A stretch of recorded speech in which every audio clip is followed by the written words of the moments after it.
Hello, কে? কি হলো, কথা বলছেন না যে? কেমন আছো? কে বলছেন আপনি?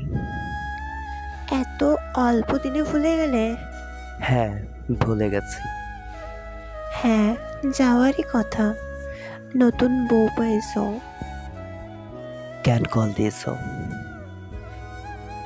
এটাই হয়তো লাস্ট কল। তোমাকে কিছু কথা বলার জন্য কল করেছি। কি, তাড়াতাড়ি বলো।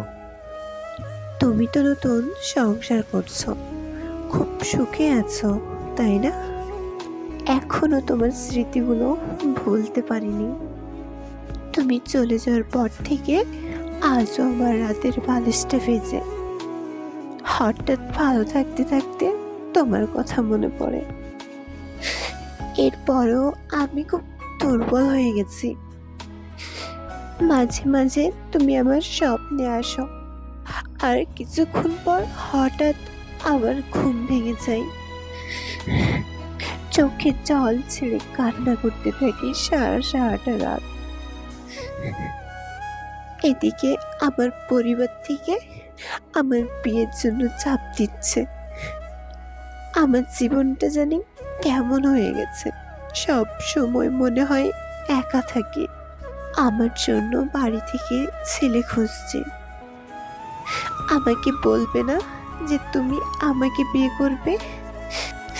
আমাকে বারণ করবে না যে বিয়ে করো না বলে? ও, তুমি তো বিয়ে করে নিয়েছো, তাহলে আমাকে কেন বারণ করবে, তাই না? কেন করলে আমার সঙ্গে এমনটা, বলতে পারবে?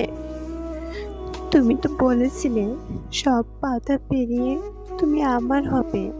কোথায় গেল সেই তোমার মিথ্যে কথা দেওয়া? কেন তুমি আমাকে অজুহাত দেখিয়ে ছেড়ে গেলে?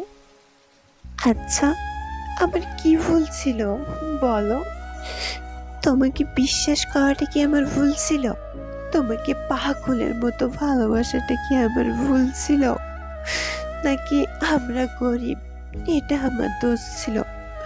বলো, কি হলো? চুপ করে আছো কেন? উত্তর দাও। উত্তর খুঁজে পাচ্ছ না?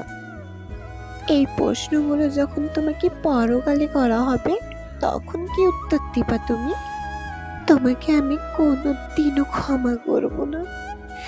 আমিও ভুলে যাওয়ার চেষ্টা করব তোমাকে, ঠিক যেমন করে তুমি ভুলে গেছো।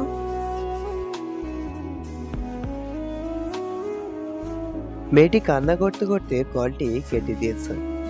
এদিকে ছেলেটি ফোনটি হাতে নিয়ে বসে আছে। আসলে সত্যি মেয়েটি ছেলেটিকে অনেক বেশি ভালোবাসতো, কিন্তু সেই ছেলেটি অজুহাত দেখিয়ে মেয়েটিকে ছেড়ে আসে, এমনকি মেয়েটির জীবনটাকে শেষ করে দেয়। সে নিজে সুখে সংসার করছে। হ্যালো বন্ধুরা, আজকের গল্পটা এতটুকুই। আপনারা সকলে কেমন আছেন? আশা করি সকলে ভালো আছেন। গল্পটি ভালো লেগে থাকলে অবশ্যই আমাদের চ্যানেলটিকে সাবস্ক্রাইব করতে ভুলবেন না যেন। ভালো থাকবেন সকলে, সুস্থ থাকবেন। আবারও দেখা হচ্ছে নেক্সট ভিডিও। আল্লাহ হাফেজ।